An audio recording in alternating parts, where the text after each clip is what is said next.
At the heart of Nigeria commercial capital lies the Lagos Lagoon, a once thriving ecosystem rich with life, culture, and community. However, beneath this is a quiet crisis unfolding. Lagos is growing, and with its rise comes a hunger for land. To satisfy that demand, the city has turned to the lagoon sandbed. Sand dredging, once a small scale, now a booming billion industry. Before we understand the impact of sand dredging on the Lagos Lagoon, we must first understand what sand dredging is. Sand dredging is the process of removing sand from the bottom of the bodies of water, such as rivers, lakes, lagoon, and the sea. Sometimes these dredging are done for the purpose of construction, reclamation, and beach nourishment.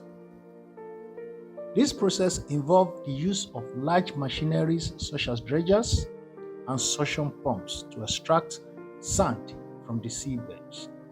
However, technology has made it to become more effective. Different mechanisms are now used for the dredging process.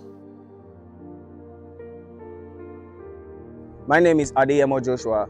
As an environmentalist, when you dredge sand from the lagoon, you're not just removing sediment, you're stripping away the entire ecosystem. Nursery for fish, home for crustaceans, and habitat for endangered species.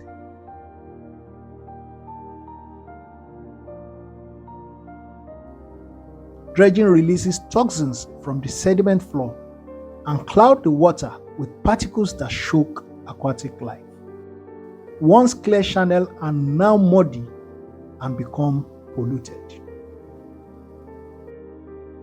It is estimated that Lagos State in Nigeria consumes around 40 million cubic meters of sand annually.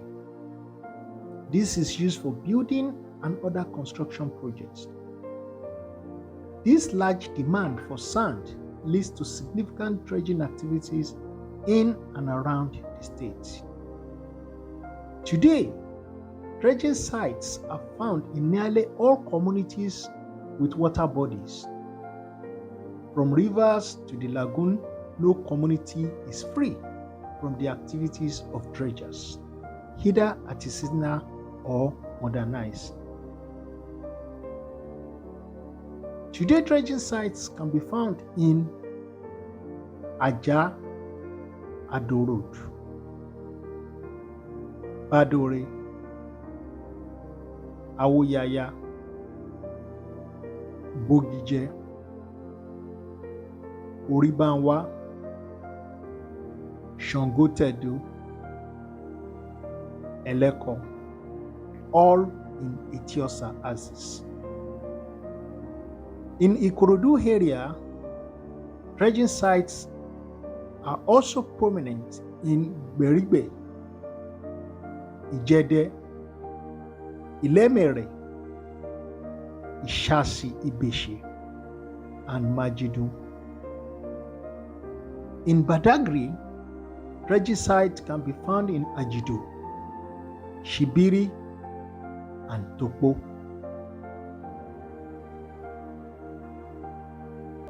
Fish markets.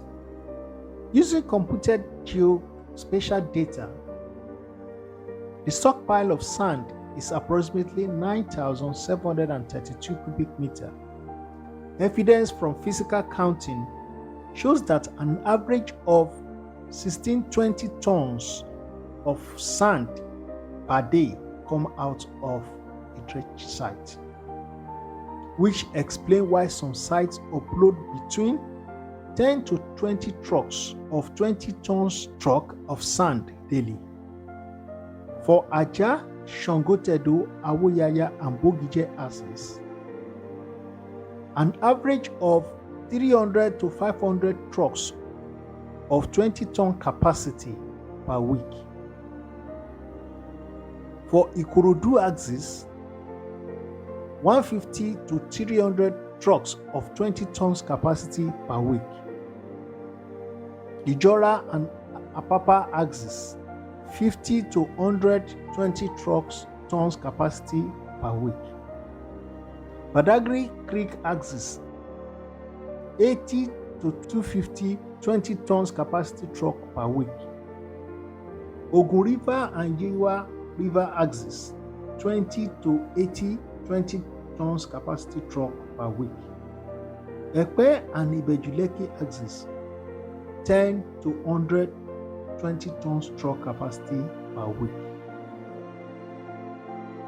Aside from these, sand extraction for reclamation around Lekki Phase 1, Banana Island, Makoko, Iyanowuru, just to mention a few, shows an approximately 17,000 to 350,000 cubic meter of sand per project are used for land reclamation in the state.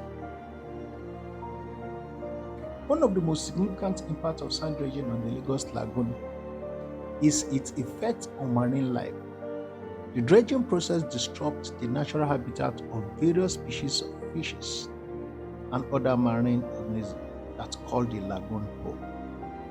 As the sand is removed, it can disrupt breeding ground, feeding areas, and migration pattern, leading to a decline in population numbers and biodiversity.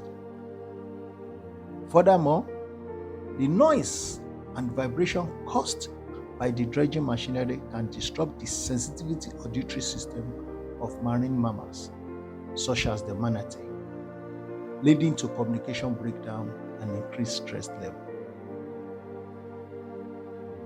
The destruction in the natural balance of the lagoon can have cascading effects throughout the entire ecosystem, ultimately leading to a loss of biodiversity and decrease in overall health of the lagoon. Also, sand dredging has detrimental effects on water quality. As the dredging process strips off sediments and other pollutants from the seabed or from the lagoon bed, it can lead to increased turbidity and sedimentation in the water, making it more difficult for sunlight to penetrate and for aquatic plants to carry out photosynthesis process.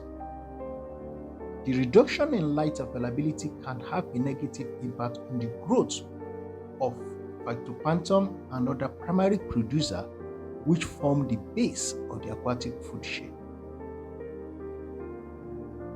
Without these organisms, the entire ecosystem of the lagoon can suffer, leading to decline in fish population and ultimately affecting the livelihood of local farmers, fishermen, and communities that depends on the lagoon for food and income.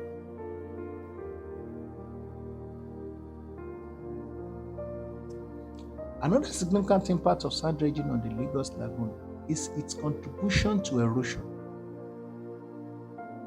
By removing large quantities of sand from the lagoon bed at a particular location over a long period of time, cause natural sediment balance disruption, leading to increased rates of erosion along the shoreline. This can result in loss of valuable coastal habitats such as mangrove and wetland. These have been known to be essential for the protection of shoreline, water filtration, and habitats for life. Also, communities around the shoreline are often being affected. Property damage and displacement is also one of the critical effects of sand dredging. The loss of natural coastal defense or mangrove area that are protected due to the continuous sedimentation of the shoreline are also being known as one of the effects of long-term consequence of sand dredging.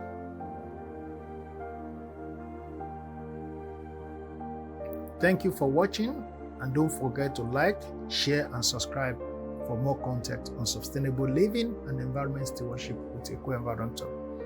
Until next time, stay eco-friendly.